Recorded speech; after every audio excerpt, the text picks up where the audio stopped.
Assalamualaikum warahmatullahi wabarakatuh. Saya Said Farsha dari Kolej Tingkatan 6 SMK Astana.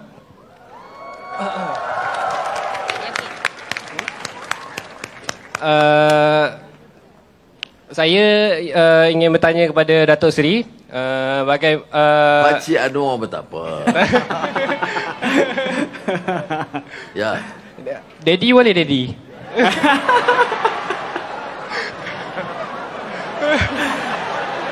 Okey. Teruskan. Teruskan, hebat saya. Saya ingin bertanyakan tentang accessibility dalam sumber pelajaran. Terutamanya dalam internet. Seperti yang kita tahu, pembelajaran di sekolah seiring kemajuannya seiring dengan teknologi. So Internet access lah. Internet access. Connectivity, yes. Ya. Jadi kami di sekolah Sekolah mana sekali lagi? SNK Astana. Alright. Okey, di kadang-kadang kalau nak buat assignment ke apa, perlu pergi ke blok-blok pembelajaran sebab Blok lelaki ke blok perempuan? blok pembelajaran, bukan blok asrama. Kiranya capaian internet tu tak sampai ke blok asrama. Yeah. Jadi kami ingin bertanya kepada Datuk Seri, bagaimana kerajaan ingin mencari inisiatif supaya dapat menyelesaikan masalah ini. Baik. Terima kasih. Baik. Okey, soalan satu. Alright. Yang soalan dua, silakan. Kita tengok. Okey, daripada sana, tuan. Okey, itu dia soalan yang kedua daripada Cik Barnis kita. Silakan. Selamat petang kepada Datuk Seri. Nama saya Tang Chuyan dari College Pride University Astana. Di sini bolehkan saya bertanya soalan kepada Datuk Seri? Silakan, teruskan. Soalan saya ialah bagaimanakah peranan media sosial dalam mempengaruhi politik semasa dan bagaimana kami sebagai generasi muda dapat membenarkan dengan lebih baik. Baik. Itu Okey, dia. soalan pertama tadi tentang Internet access, ya. Ya, betul. Memang betul ada masalah sekarang, ya. Dan sebab itu saya sebut tadi Elon Musk. Satu, rencana jangka panjang ada DNB, ada 5G. Itu rencana jangka panjang. Sebelum akhir tahun ini, kerajaan mensasarkan 80% akses. Tetapi saya tidak yakin sebab mungkin tak termasuk ke Sungai Lembing, ataupun di Lipis, ataupun di Manik Urai. Jadi sebab itu ada kaitan dengan Elon Musk. Starlink. Elon Musk ada 3. Tesla, electric vehicle. Starlink, iaitu internet, apa dia panggil, kemudahan machine, kemudahan untuk accessibility ke internet. Yang pertama saya hantar ke universiti di UiTM di Negeri Sembilan. Dia satu kecil begitu, dia pasang atas bumbung dan dia boleh cover satu dewan. Ya. Dan saya bercakap dengan Elon Musk, terus kita order 40 dan kerana itu saja yang ada, tapi bila kerana dia bincang dengan kita, dia kata okey, kita boleh order lagi. Jadi kita sekarang ni dah order 40. Kita ni hantar ke sekolah-sekolah, ya, sekolah tingkatan 6, college-college untuk internet access. Kerana ini sudah menjadi keperluan macam buku teks lah. Ya? Betul. Jadi sebab itu dia panggil itu Starlink. Kita baru ada 40, kita dah order lagi 100, 140, tapi kita perlu puluh ribu sekarang ni. Jadi perencanaan kita yang mana tak boleh di cover oleh 5G, kita akan gunakan ini kemudahan kecil ini. Ya, dia letak atas bumbung dan boleh cover, insya-Allah. Itu satu. Keduanya, Suyan tanya mengenai medsos. Betul. Media sosial ini ada peranan. Ini teknologi baru. Kita manfaatkan. Sebab tu saya kata, kita guna fikir. Sebab kadang-kadang banyak penipuan. Umpamanya ada Tok Guru bagi ucapan. Oh, nampak Tok Guru pakai serban, pakai jubah. Kita pun kagum. Dia bercakap 1 minit. Siapa yang sokong parti saya, Allah restui. Siapa tak sokong, ini jadi musuh Allah. Kalau orang yang tak berfikir, oh dia kata Tok Guru kata betul. Sebab itu kita kena cek betul tidak. Ya. Ada satu lagi kenyataan. Anwar selaku Perdana Menteri zalim dan menindas dan menganaktirikan negeri-negeri pembangkang termasuk Terengganu, Kelantan, Perlis dan Kedah. Itu kenyataan. Dah anak muda baca ni marah, zalim Anwar ni. Kita semak. Sebab tu kita kena semak. Ini cerita 1 minit, kita hukum orang. Orang cakap tu menipu, orang yang dengar ini tertipu. Sebab itu kita semak. Semak rupanya saya dah jawab di Parlimen Belanjawan Negara. Bahawa di bawah pentadbiran kerajaan Madani ini, peruntukan untuk Kelantan, Terengganu, Perlis dan Kedah lebih tinggi. Paling tinggi dalam sejarah dan lebih tinggi daripada tahun-tahun sebelumnya. Semasa mereka memerintah. Itu fakta. Tetapi, kalau yang percaya, terus percaya, naik motor, bakut bendera, marah saya. Itu sebab saya kata, medsos ini penting. Yes, penting. Tetapi yang pentingnya melatih pengguna. Melatih anak-anak supaya memanfaatkan kemudahan yang diberi. Seperti mana juga komputer. Bila mula komputer diperkenalkan, ramai juga ustaz-ustaz, termasuk masa saya jadi ahli Parlimen Perkhidmatan Pau, oh dia kata ini bahaya ni, banyak yang lucah, pornografi boleh masuk. Jadi saya kata macam mana nak yakinkan? Saya bawa komputer, ada majlis di masjid, sebelum Jumaat, saya pasang, saya tanya, Tuan Imam, nak ayat mengenai apa? Dia kata mengenai adli, keadilan. Okey. Saya cari Google, tekan, keluar. Puluhan ayat mengenai adil keadilan. Innallaha ya'muru bil adl wal ihsan. Dia kata ini.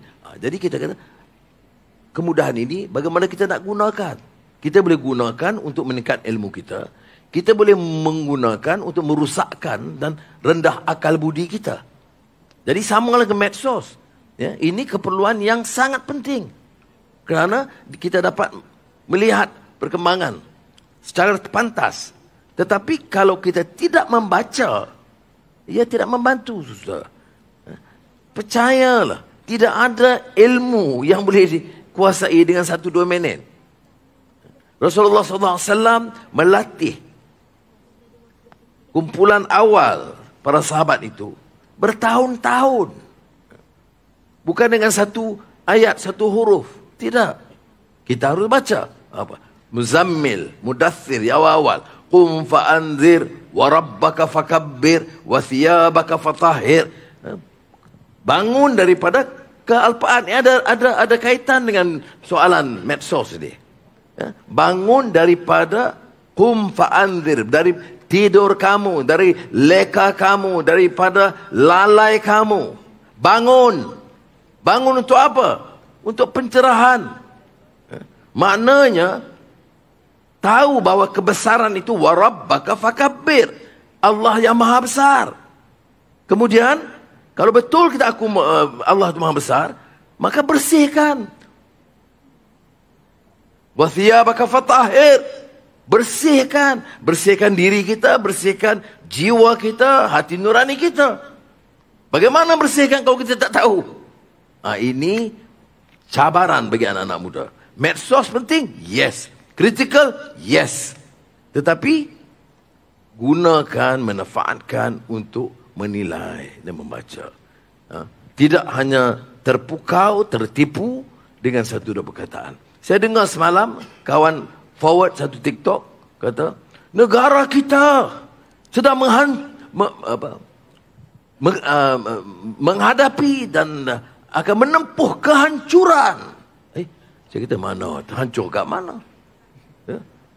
Rupanya dia gunakan ini sebagai guna TikTok, guna untuk menghasut. Hancur di mana? Yang hampir hancur itu dulu, yang kita selamatkan sekarang. Tetapi kalau tidak membaca, tidak menyemak, tidak menyaring, orang kata qala Allah ataupun qala Rasulullah SAW, hadis. Itu sebab kita tanya hadis mana? Riwayat siapa? Sahih Bukhari, Muslim, Sanad dia di mana kan? Dalam Islam dilatih begitu. Dia kalau Quran jelaslah surah apa, ayat apa kita tahu. Tak petikan. Dan hadis ni, kerana banyak hadis-hadis yang kadang-kadang direka. Pakai sembrono. Jadi kita boleh tanya. Itu latihan. Kalau dalam Islam itu sangat istimewa. Kerana melatih kita dalam hadis itu. Sahih atau tidak. Siapa perawi dia? Mana sanad dia? Dia tanya. Dia tak ada salah kita tanya. Kalau ustaz ajar kita. Ustaz, hadis ni dari mana ustaz? Oh, dari Bukhari. Okey. Mana dia? Okey. Itu memang diasuh sebagai tradisi ilmu atau dikatakan tradisi akliyah. Menggunakan akal walaupun merujuk kepada kitab. Terima kasih. Baik, itu dia. Kalau kita sebenarnya terima satu-satu berita, terutama sekali dalam media sosial, jangan terus percaya, jangan terus mengiyakan. Kita kena nilai dahulu dan juga dengan ilmu yang kita ada, itu yang perlu kita lakukan. Anak-anak muda sekalian, inilah yang perlu anda, kita semua nilaikan mana yang baik dan juga mana yang boleh kita percayai dan juga kita sebarkan. Kerana media sosial satu platform yang sangat cepat dan juga pantas untuk sampai. Jadi kita gunakan sebaik mungkin. Betul tak Dr. Sri? Betul. Baik, jadi kita teruskan lagi untuk soalan yang berikutnya daripada anak muda kita. Ramai ni Dr. Sri, ramai nak bertanya kan ni. Okey, Pi, nampak kat tanah Pi, silakan. Petugas kita. Nampaknya dia memilih si gadis manis lagi. Silakan. Assalamualaikum dan selamat sejahtera. Waalaikumsalam. Yang berhormat Datuk Sri Anwar Ibrahim, Perdana Menteri Malaysia. Okey, nama saya Lida Bani binti Rozman dari Kolej Politek Cemara Kuantan. So, saya ingin mengajukan satu pernyataan kepada Yang Berhormat Datuk Seri. Dalam situasi ekonomi kini, pemain industri menghadapi banyak cabaran dalam perniagaan. So, dalam masa yang sama, graduan dari instansi pendidikan juga perlu diberikan peluang dalam sektor pekerjaan. So, maksud saya kat sini, ekonomi kita akan meningkat. So, adakah peluang pekerjaan semakin luas? Apakah strategi kerajaan untuk mengimbangi situasi ini? Terima kasih. Okey, kita bagi satu lagi Akmal untuk dua soalan. Soalan yang kedua, kita kumpulkan dua soalan. Ya, di mana Bis? Okey, silakan. Assalamualaikum Datuk Seri, saya Amirul, student Giat Mara Kuantan. Okey, saya ada satu je soalan hari ini. Soalan saya, adakah graduan TVET seperti kami bakal bergelar graduan, betul? Adakah graduan TVET berpeluang untuk mendapat tajaan pengajian ke luar negara walaupun tanpa transkrip seperti pelajar akademik? Itu saja. Okey, Akmal, kita bagi. Baik, itu dia. Dua soalan Datuk Seri. Saya rasa tadi pun Datuk Seri ada kongsikan dengan Elon Musk, Tesla. Mungkin juga ada perancangan lain yang boleh kita berikan peluang pekerjaan kepada anak muda kita, belia-belia kita ni Datuk Seri. Dia peluang pekerjaan ni ada kaitan dengan kegiatan ekonomi. Baik. Kalau pelaburan bertambah, industri bertambah, kilang expand, umpamanya. Saya panggil syarikat-syarikat Jepun yang ada di Malaysia. Bincang dengan mereka, bagi kemudahan dia nak, insentif yang perlu, kemudian dari 10-15 syarikat besar Jepun yang memang sedia ada, setuju untuk kembangkan mulai tahun ini 28 bilion ringgit program expansion industri mereka. Sebab apa saya perlukan ini? Sebab saya nak anak-anak yang lulusan TVET, lulusan universiti, lulusan college, lulusan Giat Mara mendapat peluang pekerjaan. Jadi kalau tanya saya, apa dia angka-angka pertumbuhan ekonomi?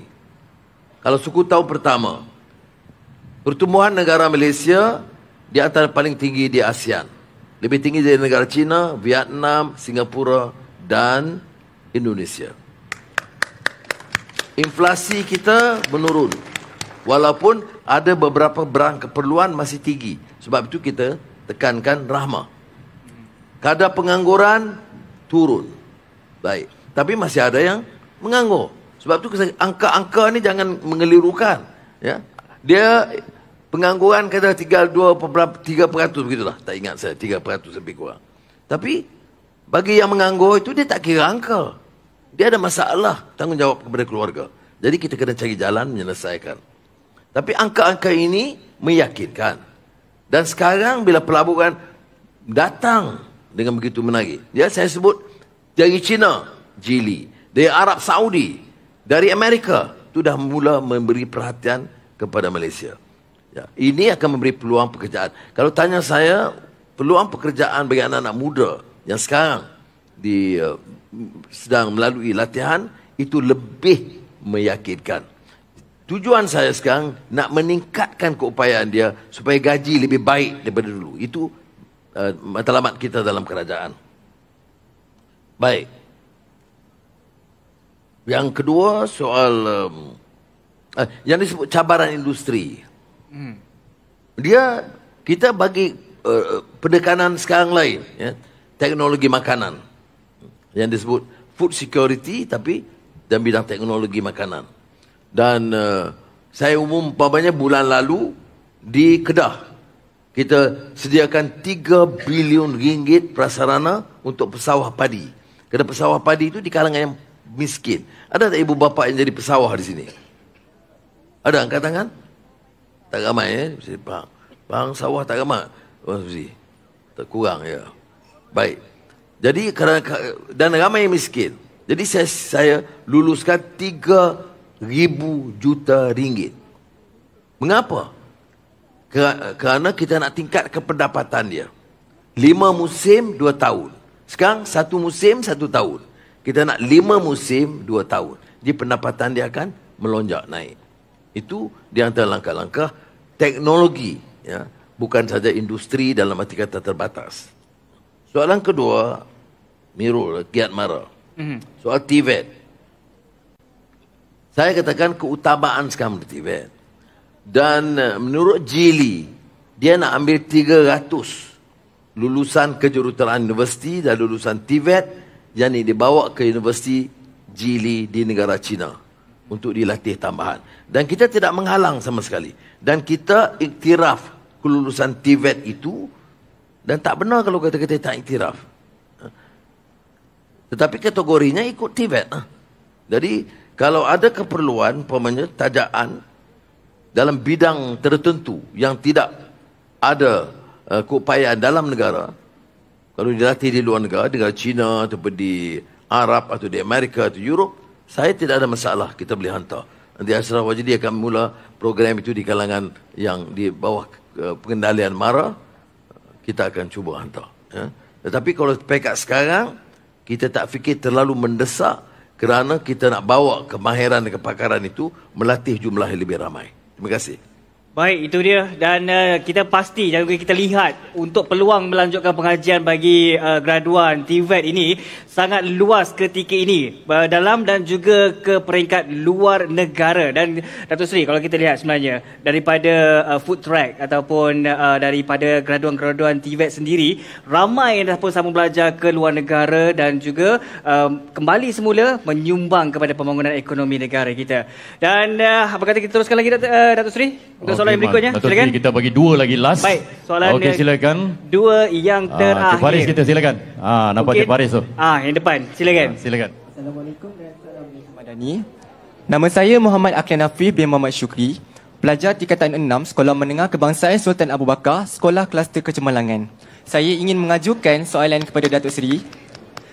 Sebelum ni saya pernah dengar bahawa Datuk Seri mempunyai pengalaman yang begitu luas sebagai seorang aktivis muda.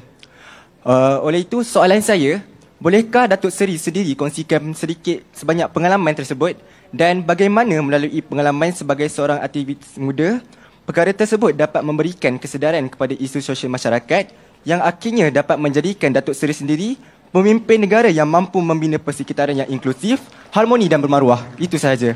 Okey, Cik Faris, satu lagi Cik Faris, silakan. Oh, di belakang silakan. Okey, sila. Teruskan last sekali adik-adik memang ramai sebenarnya Akmal tapi kita bagi last ni. Silakan. Betul. Sebab masa mencemburui kita. Sejahtera Datuk Seri. Silakan. Saya Lopez dari KKTM Kuantan. KKTM Kuantan, baik. Teruskan. Saya berasal dari Sarawak tapi study kat sini. Okey, so soalannya, bagaimana Datuk Seri melihat potensi graduan TVET MARA ini dapat dipertingkatkan dengan penglibatan industri seperti industri Tesla? khususnya dalam ekonomi pembuatan. Adakah industri ini menyambut baik usaha ini? Baik. Baik, itu soalannya. Okey, silakan. Boleh tambah dua lagi tak apa, okey. Saya Okey. jawab sekali. Okey, kita tambah lagi. Silakan. Di depan ni. Assalamualaikum warahmatullahi wabarakatuh. Waalaikumsalam. Saya Muhammad Izzat, Presiden Majlis Perwakilan Pelajar Kolej Kemahiran Tinggi Mara Kuantan. Okay. Ini lebih kepada luahan dan permintaan daripada pelajar lah. Datuk Seri, buat pengetahuan Datuk Seri, kami pelajar TVET diploma diberi allowance 300 bulan. Jadi walau bagaimanapun kami dapati akibat daripada peningkatan kos sara hidup, allowance tersebut tidak cukup. RM10 sehari, 2 kali makan pun tak cukup. Okey. Oleh sebab itu, saya mewakili suara pelajar-pelajar ingin meminta jasa baik dan budi bicara daripada Datuk Seri untuk mengkaji semula allowance tersebut. Terima kasih. Okey, daripada Presiden kita. Okey, one more question, Datuk Seri. Kita bagi satu. Okey, silakan. Okey. Okeylah, insyaAllah banyak persoalan-persoalan akan terukai. Silakan. Assalamualaikum warahmatullahi wabarakatuh. Nama saya Wan Muhammad Ikhlas Ilyas daripada Kolej Politek Mara, Kuantan. Ilyas. Saya ikhlas, Datuk Seri. Ikhlas. Saya mengidolakan Datuk Seri daripada usia saya di bangku sekolah rendah lagi. Dan saya sangat meminati Datuk Seri. Soalan saya kepada Datuk Seri, Fahmi Reza merupakan salah seorang aktivis politik yang tersohor di Malaysia. Beliau telah membuat jelajah dari negeri ke negeri semasa musim pilihan raya umum yang lepas. Beliau telah menjelajah ke beberapa IPTA dan IPTS di seluruh Malaysia. Namun sambutan daripada pihak IPTA dan IPTS terhadap beliau sangatlah tidak memerasakan. Beliau juga telah dihalau daripada IPTA dan IPTS di seluruh Malaysia. Soalan saya kepada Yang Amat Berhormat PMX kesayangan, apakah inisiatif dan langkah yang akan diambil oleh Kerajaan Perpaduan untuk memberikan hak kebebasan dan peluang untuk mahasiswa yang ada di Malaysia untuk lebih bersuara? Sekian, terima kasih. Okey, Datuk Seri, silakan akhiran kita dari Ikhlas. Terima kasih. Sebab lepas ni saya diminta menghadap kepada Beli Yang Mulia Janda Pertuan Agong di istana.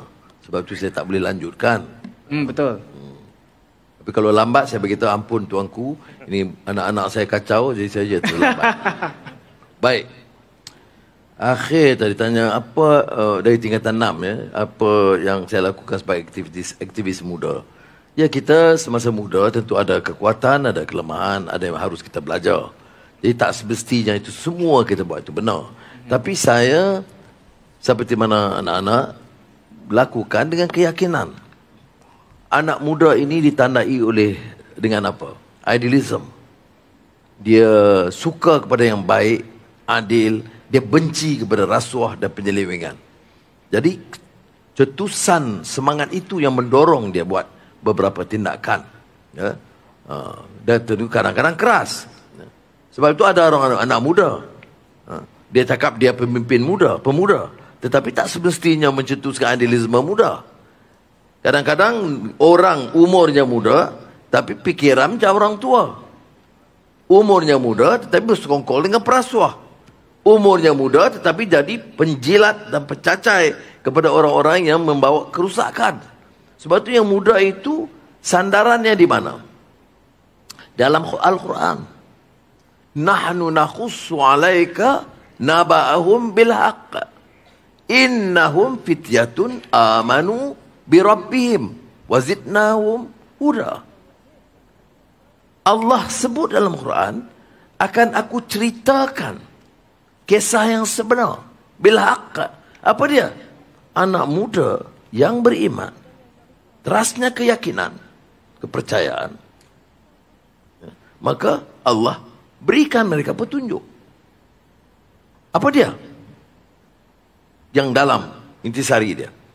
Warabatna ala qulubihim idh qamu faqalu rabbuna rabbus samawati wal ard, hingga akhir ayat. Yaitu terpahat dalam hati nurani mereka kekuatan keyakinan. Dia tidak takut dan gentar dengan tekanan lain, kerana dia percaya Allah yang menjadikan langit dan bumi. Sudah. Ini yang kita mau di kalangan anak muda. Kalau itu sikap, dia tak mudah diperalatkan.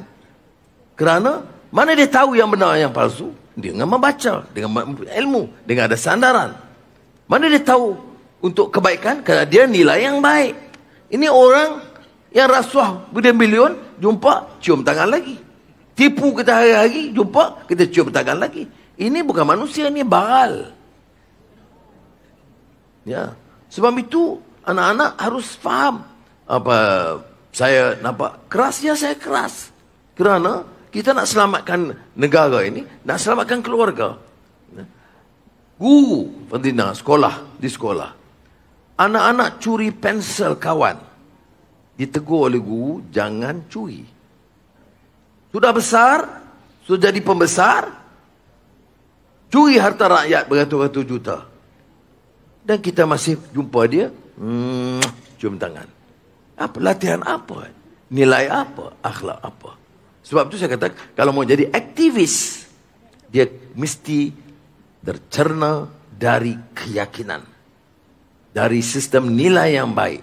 Bila kita sebut negara madani ini, ya kemampanan, ya digital, ya food technology, food security. Tetapi terasnya nilai dan akhlak. Apa arti pembangunan mercu tanda yang hebat, kekayaan berbilion-bilion, tapi kamu menindas pekerja? Apa arti? Ya. Pertumbuhan yang meyakinkan, tetapi tidak dijamin keselesaan bagi yang paling miskin. Tidak boleh. Pagi tadi umpamanya saya ada persidangan mengenai sistem percukaian negara. Ramai hadir. Saya mengatakan dia hasil mesti diperoleh. Tapi apa arti hasil yang tinggi tapi dibiar orang miskin terlantar? Ini yang saya sebutkan. Aktivisme itu dia diasak, ditekan dengan satu keyakinan, kepercayaan untuk kebaikan diri kita, keluarga kita, masyarakat kita dan negara kita. Itu aktivisme. Dan menyandari ini semua apa dia? Atau yang dikata garis bawahi, terasnya apa dia? Dengan ilmu. Bagaimana umpamanya sebaik saja dia lulus universiti atau dia profesor, dia bercakap, ya ada yang benar yang tidak, kita kena nilai. Dia ahli agama, datang dengan serban dengan jubah, semua betul, tak kena nilai. Dia mungkin mewakili satu sosok parti, atau dia mungkin satu mazhab, atau satu faham. Kita sebab itu kena nilai. Jangan cepat sangat hukum orang. Jangan. Jadi aktivisme itu mesti dengan landasan yang benar, ya, dengan kefahaman. Sebab itu sebagai anak muda, jangan lupa, jangan cuai, mesti senantiasa manfaatkan perpustakaan, baca sebanyak mungkin. Ini kalau tidak umpamanya semua rebut nak jadi pembesar, nak jadi menteri. Baca tidak, bercakap lebih banyak maki hamun, salah fakta dan lepas begitu saja. Kadang-kadang boleh nilai ini parlimen. Zalim di mana? Peruntukan tak cukup, tak diberikan. Tak benar. Peruntukan lebih. Kemudian bila kita dah bagi fakta, apakah dia minta maaf? Tidak. Dia diam sebab dia tak boleh jawab. Sebab saya bagi angka. Dia pergi ke kampung, zalim. Tidak ada keikhlasan. Tapi tunggang agama. Ini sebab itu saya kata aktivisme itu suatu sifat dan kepribadian yang sangat baik di kalangan anak muda. Anak muda yang tidak rasa terpanggil untuk berbuat sesuatu, untuk menegakkan kebaikan, menegakkan ma'ruf, menolak yang kemungkaran. Itu bukan anak muda. Itu umur muda. Tapi badannya lesu dan lembab. Ya, jadi dia mesti ada semangat yang bawa. Baik. Dan ini kaitan dengan soalan yang tadi, yang sebab kebebasan, ikhlas tanya tadi ya. Ya. Satu kes saja di UiTM. Tetapi jawapan dari UiTM, saya tanya dari Menteri Pendidikan Tinggi, yang memberikan ruang. Datuk Seri Khalid Nordin berikan ruang. Tapi kena bagi tahulah. You nak langgar ke sini, kena bagi tahulah pengarah dia, saya nak pakai dewan pada pukul 4 petang. Ya. Kalau dewan tidak pakai itu tidak, nak bagi maklum. Dia tak boleh langgar. Lah macam masuk rumah saya, demi kebebasan, saya nak bersyarah di rumah Anwar. Minta kebenaran dulu dong, tak bisa begitu. Itu saja minta. Tapi apakah saya pertahankan kebebasan? Yes. Ya. Sebab itu baru-baru ini bila serang menyerang, Rafizi dia cabar. Okey, mari kita dialog. Mari kita bahas. Tak ada pula. Saya boleh bahas tapi dengan syarat. Syarat banyak-banyak. Ya. Asalkan jangan maki hamu, jangan fitnah. Itu cukuplah. Sebab itu, kalau saya tak ada masalah. Dalam politik, biar orang nilai, kita bahas. Orang kata, Madani ini melanggar prinsip Islam. Ada yang sebut di parlimen. Kita boleh bahas. Tapi, untuk menghukum sewenang-wenang tidak boleh. Umpamanya, baik. Kalau nak dibawa sama Giat Mara ke IKM, apa tak kira. Tapi sekali tahu orang itu bawa menghasut permusuhan antara kaum. Saya kan beritahu pengarah tak payah. Tak perlu. Apa nak jadikan anak-anak kita ni? Ya? Nak suruh orang Melayu benci kepada Cina, Cina benci kepada Melayu. Yang untung siapa? Kalau nak tanya bantu Melayu, saya setuju. Ini Giat Mara ni siapa? Melayu. Peruntukan untuk Mara lebih daripada dulu. Orang kata dulu, wah kami Melayu. Tapi peruntukan saya bagi lebih. Tapi dia kata saya bukan Melayu. Sebab itu saya kata nilai betul-betul. Peruntukan. Kalau Anwar jadi Perdana Menteri, jaga. Sebab anak-anak nanti suruh pakai skirt semula. Ada yang percaya. Sudah. Yang anjurkan dulu pakaian. Yang Rusdi tahu. Yang anjurkan pakaian. Baju kurung. Kemudian tudung. Itu semasa saya jadi Menteri Pendidikan. Dulu. Sekarang dihukum. Saya nak suruh orang pakai skirt. Ya. Dan ada percaya. Sekarang dah 8 bulan. Tak pula saya suruh sesiapa pakai skirt. Tapi itulah yang saya katakan. Fitnah itu bukan kebebasan. Baru-baru ini ada yang didakwa. Dia kata, Anwar tidak menghormati kebebasan. Mendakwa seorang tokoh pembangkang mahkamah. Kes apa? Maki Perdana Menteri. Hari-hari kena maki. Ada saya ambil tindakan? Tidak. Kalau saya jalur guna mahkamah. Ikut jalur hukum. Tapi yang ambil tindakan, yang lapor siapa? Dewan Diraja Selangor. Bukan saya. Bila Dewan Diraja Selangor, kita lihat Dewan Diraja Pahang, itu hanya dengan pekanan Sultan. Lapor kepada polis. Baik. Kemudian, pemimpin parti itu pergi minta ampun.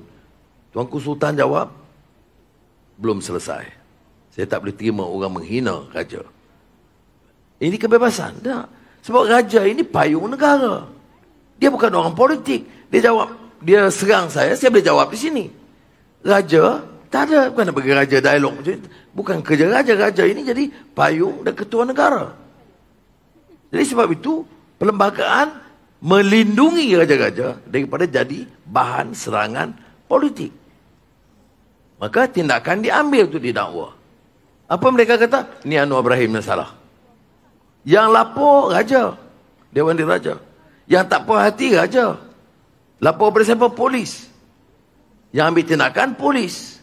Yang dakwa peguam negara. Yang salah Anwar Ibrahim. Tak apa. Baik.